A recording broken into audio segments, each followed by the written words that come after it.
is Grace Redwood, and I've been a yoga teacher for over 20 years. And I'm here to talk to you a little bit about some basics that can help you as well as your clients. And so, the biggest thing is breathing. Most people don't breathe correctly. They breathe from the chest, and that can cause you to not have enough oxygen to go to your brain. So, what happens is when we breathe from the belly, like a baby does, an infant, we're pushing the belly out to breathe in and in to breathe out. Now, the big thing that most people do is, they'll do this when they push their belly out and, pull their belly in and shrug their shoulders. So you do want to keep your shoulders down when you do this. So it's basically just an inhale through the nose, pushing the belly out, pulling the belly in, and exhaling through the nose.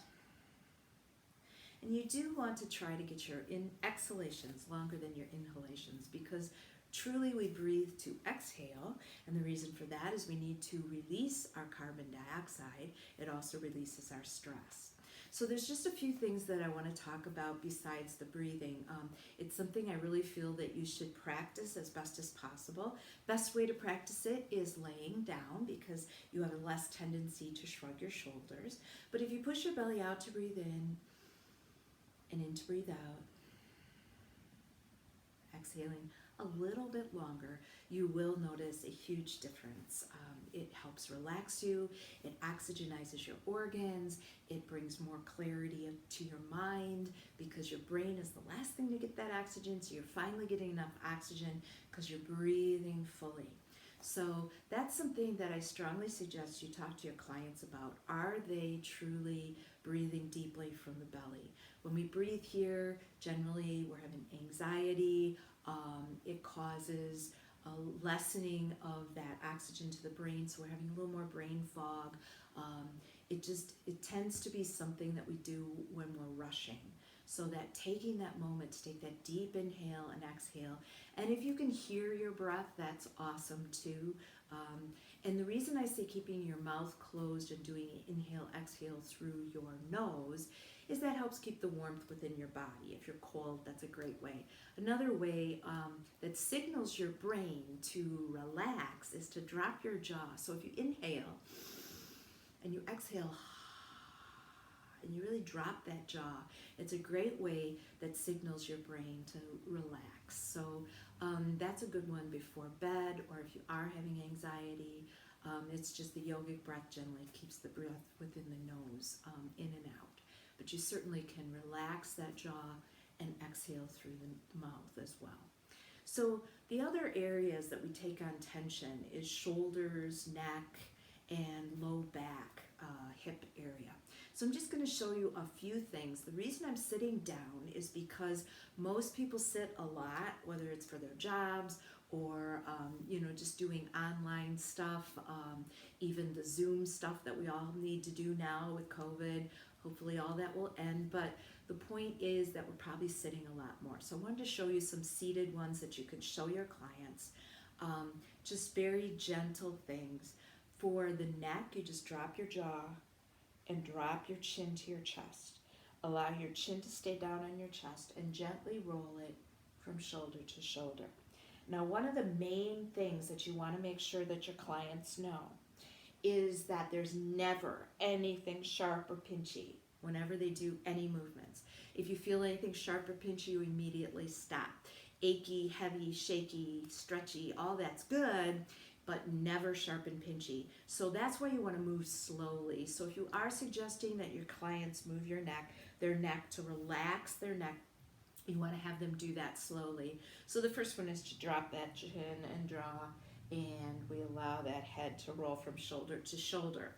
To stretch out the side of the neck, which is great for side sleepers, you're going to give those shoulders a shrug and then make sure they're really down as you release them, bringing the ear to the side. This will strongly stretch out the side of the neck, and then you'll do the other side. To stretch out the back side of the neck, you take your chin and you drop it down to your chest and turn it slowly to look over towards one shoulder. That will be stretching out the back side of the neck. And then, of course, you're going to do the same for both sides. You always want to balance your sides out. To stretch your shoulders, You put your hand on your opposite shoulder, take your opposite elbow to your, or hand to your elbow, and gently move that arm over. You do not move your body, you just gently move your arm towards the opposite shoulder. So you're taking this hand to pull this elbow across, and then of course you would do the other side. So that is a quick shoulder neck stretch. Rolling the shoulders both forward and back is also a great way to relax the upper shoulders and back area. You can just open up those chests by drawing the arms down and back and squeezing your shoulder blades. Your chest lifts before your chin though. You never want to throw your chin up. So you open up those chests, lift the chest, and then allow the head to just gently look up. This will really work into the mid and lower back, or mid and upper back. And then you're gonna wrap around, give yourself a big hug, draw your elbows and chin down, shoulders down, and look at which way you wrapped your arms, because you do it one more time, opening up, squeezing into those shoulder blades, opening and expanding the heart and the chest, and then we bring the opposite arms on top. I'm left-handed mostly, so I tend to go that way. But bring those arms and shoulders down. So you know that if it doesn't feel normal, then you probably didn't do it, because you're always going to go to your dominant hand for your first movement. But this, when you reach back and open like this, you're opening up the heart area, you're expanding the lungs and the ribs, and this is really good to get that heart open, especially when we've been grieving, and then to give ourselves a big hug. Those are really keys. It's going to stretch your shoulders and your mid-back, yes. It's going to open up your rib cage. It's going to really work on your heart area, as well as giving you that hug. Maybe you're alone now and you're not getting that hug, so that's a really good one to do. And when you do that, you're pulling those arms in, you're drawing the elbows down, you're drawing the shoulders down, dropping the chin, and you can also do it this way, pulling the elbows inwards, squeezing the elbows a little bit. It's a little different way. It's going to stretch through here instead of the upper back. So you can play with that one, because there's really no real wrong way. You can't hurt yourself too much on that one at all. So again, no sharp pinchies. To do the lower back, one of the things you want to do is cross your legs right over left. Then you're going to go to the right side. If you've got right ankle over left, you're going to take your hands to the right thigh, relax the shoulders, use the thigh to pull yourself into a deep waist twist. Your chin is level, your whole body follows. You're using the waist to twist. This will really help that mid-low back. Also helps the stomach and waist, and it's also a digestive tract movement. It's like a massage for your internal organs. So you really don't want to do that one right after you ate, because it will get things moving. Just make sure that when you do this, that you are keeping your shoulders stacked. There's no leaning forward or anything like that. And then of course you want to do the other side. So you're crossing that left ankle and twisting to the left, using your hand on the left thigh and giving it a little resistance as you pull. One for hips is just to open those legs a little and allow those knees to fall in and out. This also works into that low back, and you're on your toes when you do this. You can also be on your heels, but it's a little bit more challenging to get the inner movement. Flat-footed, you're not going to get as much. So if you come to your toes, you can really get some movement going here, which will allow those hip flexors to loosen up. And when your hips are tight, it does affect your knees, your back, your ankles even. So you want to keep those loose. There's another one called cat and cow. I'm going to show you the seated one, then I'm going to get down on my mat and show you that one. Hopefully you can see that at the position of my camera. So you're going to take your knees at shoulder width distance a little beyond. So I'm going at the width of my chair. Hands are on the knees. We pull the belly in, the elbows bow out, and the chin drops down. There is no forward waist bend here. And then you push the belly out, pull the elbows in. The chest opens and lifts, and then the head slightly comes up. So what happens on this first move when you punch the belly in, elbows out, chin down? Your back rounds like a D shape. Then when you push your belly out, you pull your elbows in, lift your chest and head. It looks like a C shape. So this is your inhale. Exhale because you're pulling in your belly. Inhale here as you curve your spine.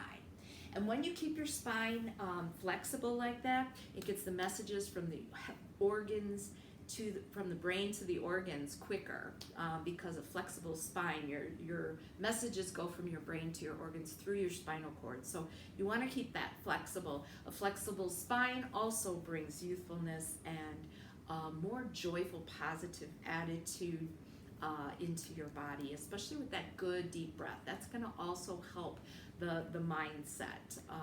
Generally, when we're breathing more shallowly, we are in a more down state. So that's another thing, just a quick, easy thing for people to remember. One other thing, there's one airplane. I'm going to show you 3 ways for airplane, and what that does is it helps stretch your back. You want your back to look like an ironing board, so your neck, your shoulders, your hips, it's all one level line. So you bring your arms by your hips, you lift your chest, and you lead from the shoulders. So you're not bending at the waist, you're hip hinging and leading out. I'm also pushing back with my hands. Now that's one way in your chair. You can also use a chair, and so what you would do is have that chair there, walk back until you are level, your feet are flat. You're going to feel a shoulder stretch as well, and it's also going to stretch into the calves. You want to keep yourself nice and level in that position so that you look like an ironing board, and then you can also do that just on your own. I'll go this way so you can see. So we're leveling it out, but those arms are pushing. As you see, my palms are flat. You're going to feel that in your calves. You don't want to go too low with this. You want to keep yourself nice and level. It's an extension from the tailbone through the top of the head. And then you can do your cat and cow on your knees. So you're on all fours, you're at hip width distance here, so your hand width distance between the knees, hands under the shoulders, again, hand width distance. And then we would pull that belly in, rounding the back by dropping the chin to the chest and pushing the belly out and lifting the chest and head. So I'll go this way again so you can see. So you want to check that hand and knee position, and we're pulling up and releasing out. So those are things, and child's pose is another where you have those knees at hip width distance, you relax into the heels and stretch it out. If people have knee, hip issues, that's going to be harder for them. So you could go to a modified child's pose, which is basically just on forearms and head, hips are in the air, and then they can start to work into those hips where they are, let me show you this way, where they are just reaching those hips back, because a lot of people can't get down like that and then get their head down and everything. So it's all about honoring our own bodies. That's a huge aspect of it. But I strongly suggest that they go to a qualified, certified yoga instructor, someone that has experience, and find out what type of yoga they are doing and if that's going to meet their needs, because there are at least 11 types of yoga, and I'm certified in a bunch of them, but you want somebody that fits your style, your needs. So that's something, if someone wants to call and ask me questions, I'd be more than happy. I'm not going to force them to come to me or anything like that, but give them a little more information about how there is a distinction with yoga and what might be the best. Otherwise, they should call those practitioners and certified yoga instructors, find out what's best for them. So I hope that helps. And if you have any questions, please let me know. Thank you very much for your time. Namaste. Which means I bow to the spirit within you. So thank you and have a wonderful day.